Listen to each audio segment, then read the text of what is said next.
নমস্কার বন্ধুরা, আজ আমরা শিখব স্লাইসার ইউজ করা। তো আপনারা দেখছেন এখানে আমরা একটা টেবিল নিয়ে নিয়েছি, যেখানে নাম আছে, ডিভিশান আছে আর সেলস আছে। তো ডিভিশান 4টে টাইপ আছে: ইস্ট, ওয়েস্ট, সাউথ আর নর্থ।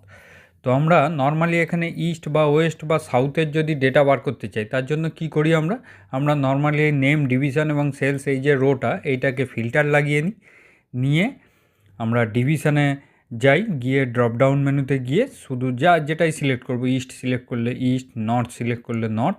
তো যার ডেটা চাইছি আমরা সেটা পেয়ে যাই।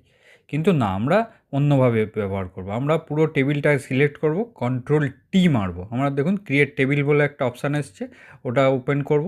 তারপরে ইনসার্ট স্লাইসার বলে ওপরে একটা অপশান আছে, ওখানে যাব, ওটায় ক্লিক করব।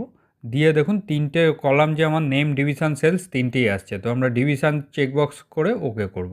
দেখুন আমার যে 4টে ডিভিশান, সেই 4টে ডিভিশানই এসে গেছে। তো আমরা ডান দিকের উপরে এখানে এই কলাম যেটা আছে, এটা আমার সিঙ্গেল কলামে দেখাচ্ছে, তাই আমরা এটাকে ভার্টিক্যালের জন্য 4 লিখব, লিখে ওকে এন্টার মারবো। দেখুন আমার 4টে কলামে এটা এসে গেছে।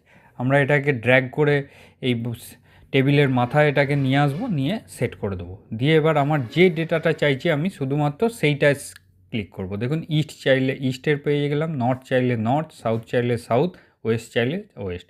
এবং আমি যদি দুটো একসঙ্গে চাই, তার জন্য উপরের বক্সটা ওকে করব, করে এবং দুটো বক্স সিলেক্ট করব, সাউথ ওয়েস্ট। দেখুন আমার দুটো ডেটা একসঙ্গে এসে গেছে। আমি এই ফর্মুলাটাকে যদি আবার রিভার্স করতে চাই, ব্যাকে যেতে চাই, তাহলে আমি ক্রস করব, তাহলে দেখুন আমার টোটাল ডেটাটা আমি আবার পেয়ে গেছি।